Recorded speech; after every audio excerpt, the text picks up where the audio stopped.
Hi, I'm Jason. Hi, I'm Jenny. Welcome back to Grace by the Drop.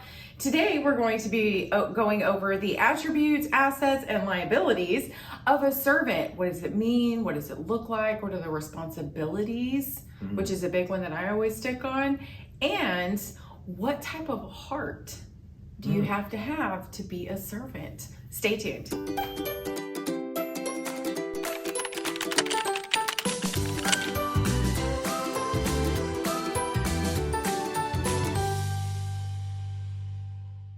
Okay, guys, so we're continuing our gift series and we're on the motivational gifts in Romans 12. And the first gift we're covering is service. Now remember, we're talking about gifts, which is something supernatural above and beyond our normal, just regular personality and abilities. Yes, they are gifts from God.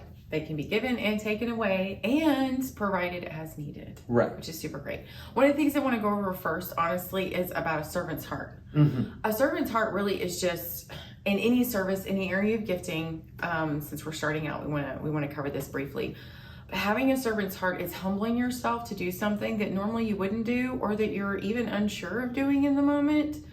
It's literally just being there to meet a need, to take responsibility for helping somebody, and just stepping into a role that is above and beyond what you're normally used to and sometimes comfortable with. Sometimes service can be a little uncomfortable, but having a servant's heart, that is the most important thing in any area of gifting and exactly what you should focus on. Agreed. And then we did talk about that a little bit in a previous video where we said on all of the giftings, if you're called to do something in the moment, you don't get to say, I'm not gifted to do that, I'm not going to do it. Yeah. We all have to be willing to step up and serve or step up and You got to get your hands dirty. It's okay to get your hands dirty. Let's talk about the gift of servant. Yes. That is the supernatural ability to serve somebody in the name of the Lord. Often, people who have the gift of service are able to identify and meet needs supernaturally where the rest of us wouldn't even see it. Right? Now, I often don't see needs. That's one of the reasons God gave me Jenny, because she sees people's needs pretty well,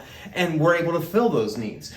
Go ahead. Well, I was going to say, what that comes down to really is just, I'm a very observant person, but I observe things that other people's don't observe. And not other people do not observe on a day-to-day basis, or it's not really in their peripheral, that they really pay attention to occasionally, like, oh, they're struggling over there, we should go help with that. But there's a lot of things in life that I don't see that Jason sees, right? That other people see. Like, oh, they're getting that. And I'm like, what? I didn't even see that was a thing. Right. So that's how our giftings work together. Exactly. Yeah. Yes. So you have to be in tune with God in the moment, but He is going to point it out to you. But like I said earlier about when you're getting your hands dirty and stuff, when you're in service and in the moment, like, you meet the need no matter what it is. If God says you do it, you do it. And it can be as simple as serving in potluck Sundays, whether you're setting up, cleaning up.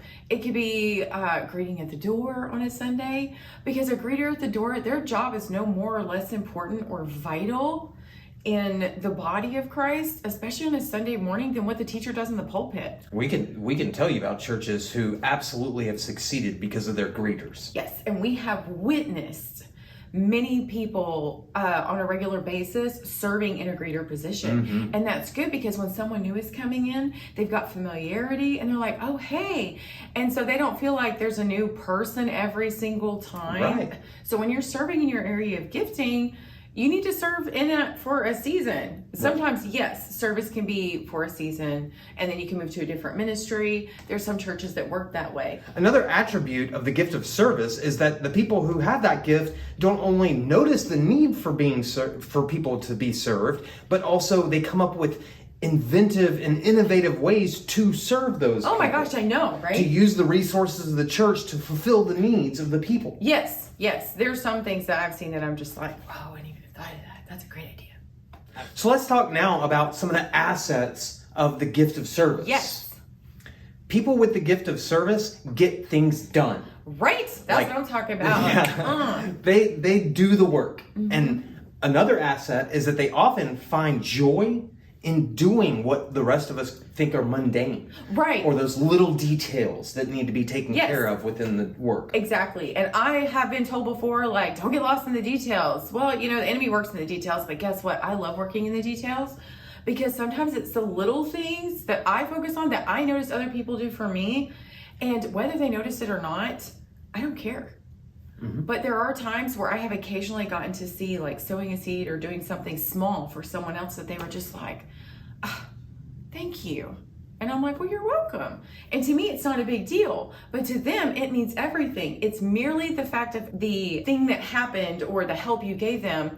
It was the heart behind it that they're just like, oh my gosh, you actually took the time out of your day to go do this for me. Like, why would you do that? I'm exactly. Like, it's because it's just what you do. Right. And that leads us into our other asset of the gift of service, which is that people can see or feel your love through the service. Yes. Like, that's really awesome that people can be like, you served me and you did it. Like, the world wouldn't do that. Yeah, it's but not you about did us. it. Yeah, it's about him. Exactly. And why? And it opens up. Our last video was about evangelism. It opens up those opportunities to talk to them about Jesus. Yes, and God's like, all right, good job. I'm like, all right, doing great. Okay, so let's talk about liabilities. Yes, every gifting has assets, but it also has liabilities. Yes. If we're not working in the Lord, if our heart is not on the Lord's work and it's on ourselves, we can become a liability to the body, to other people. Yes, and I am super excited to share this. It's not a good one or a plus for me. However, there are several days.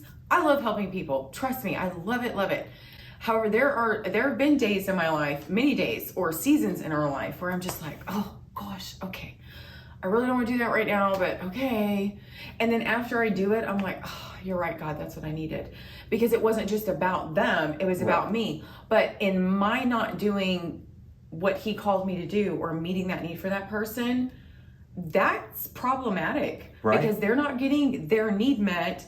I am standing in the way sometimes, I feel like, of the opportunity of talking to them about God or sharing with them about the love of Christ, because I'm not doing what he called me to do because I'm in a hurry. I'm busy. I had a bad day. That guy cut me off in traffic. That was rude. Now I'm behind. Yeah. You know, things like that. You know, petty little things throughout our day can really affect us in our responsibilities, but we have a responsibility in the gifting, and that's a huge weight to carry sometimes. And it is a massive liability when we don't do what we're supposed to do. Absolutely. And another liability is that people who are doing that work and actually do the work get overlooked. When we're talking about the body, we tend to look at the servants and be like, well, they're just doing what they do. They're just taking care of the kitchen, or they're just I didn't know you were going to go greeting there. at the door. That makes me really that is a huge liability. When people act that way, like, oh, they're just getting the door, and I'm like, we all work together as a unit in the body of Christ, right? So don't mistreat anybody and don't overlook someone. It doesn't mean that you're always called to be like, hey, great job, hey, great job, hey, great job every time. But we should be building each other up, exactly, and not overlooking people. Exactly, acknowledge the work that was done for God. Yeah, and that liability is connected to another liability, which is that when that happens, sometimes people with the gift of service can feel or become martyred. I'm the one who does all the work. I'm the one who's doing, the hands and feet of Jesus, and these other people, the teachers or whatever. Oh my gosh, they were recognized publicly and nobody even said a thing about me. That's really hurtful. Right. I've cleaned the bathroom 6 times this month and I'm not getting, and that becomes an I thing. And that's how these liabilities work. If our focus is on us, then we're going to be having liabilities. But if our focus is on God and the work and the people we're supposed to love, then it'll be the assets. Well, and that bitterness will seep in. Right. And when bitterness seeps in, we've got problems. That is not good.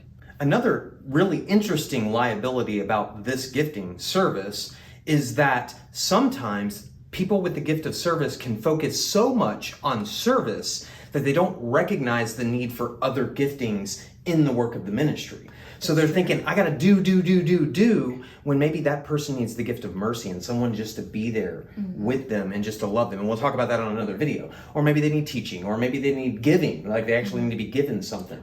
Right. So the people with the gift of service can get too caught up in doing tasks and not enough in relationship or being in that present. Moment. Right. Yeah, absolutely. So there you go. I hope that's made it simple. You have the gift of service, We talked about the attributes. We talked about the assets and the liabilities, which every gift is going to have. You can go back and watch it. If you feel like you've got the gift of service, go back and watch this video because this is going to be you a lot of the time. Well, and something else I wanted to say too, another liability, honestly, is not taking time for yourself. Because anytime we carry gifts or anything like that, we have a tendency to hang on to, like you said, the tasks. I have a list of things I got to do. Well, it's not like meeting a quota. You're not checking off your inventory. Right. You know, but you definitely don't want your gift to feel like overhead. Exactly. I mean, you really don't. So you have to take downtime. And it's okay if you know you should serve or there's a need to be met and you can't meet that need. Call upon someone else in the church body, a friend, anybody that you know of that has the resources potentially available to help that person. And just recognizing the need sometimes doesn't always mean that you're the one that's called to have to meet it. One of our friends has a great system set up in his church for all of the servants of the church, whether that actually be like the worship team or even the preachers. Yes. They have a rule of serve, soak, right? So you serve 2 weeks and then you have to soak 1 week. You have to get fed. That doesn't mean stay at home. That means you go to church and you get fed. You get the word and things like that. And I think that's a great idea. So you might want to look for something like that in your church or to establish something like that. Serve, soak. Because we don't want to burn out the body of Christ. We don't want to burn out the workers. Right. And if you do need to take a break, that's okay to do. Just tell somebody. Yeah. That's okay to do. And I do mean for a minute. Right. Do not stop and say, okay, I need the next 6 weeks because I can't do anything for anybody. Well, that's completely unrealistic. Right. And that's not fair. We all go through things. But definitely do take time away if needed to take the time away. But make sure that you get back in the saddle and get it done. And if you do that, you will enjoy your gifting of service. Absolutely. Again, I hope we've made this simple and clear. If you have any questions about the gift of service, please put those down in the comments below. If you have questions about the other gifts, subscribe so that you can get the videos coming up because we're going to be talking about every single one of the gifts listed in the Bible. Well, and not just questions, but also if you have an experience that you went through or something that someone helped you to come to understand in your area of gifting, please be sure to share that as well because other people read through the comments and it's really helpful for them to know like, oh, okay, maybe that is what God's telling me because you didn't recognize it right away. But sharing that with somebody else really might open their eyes to what God might be saying to them and letting them know it might be time to, hey, you've been doing something for 9 years straight. Maybe it's time you kind of take a step back and give God an opportunity to speak to you in a way you weren't expecting. So any stories, any comments, we'd love to hear from you. So thanks. And a quick heads up, I'm going to put up a screenshot of the attributes, assets, and liabilities of this gifting so that as soon as that happens, it's only going to be up there for a couple seconds, but pause the video, take a screenshot so that you have those notes. Yes, that's a great idea. You're fantastic. I love you. Please remember to like, subscribe, and share this video. Please ensure to go to gracebythedropyt.com or check us out on our Patreon page to support our channel. We want to thank you guys for being with us today. We'll see you in the next video. Bye. I agree. Yeah. And you can include that. I will. Thank you.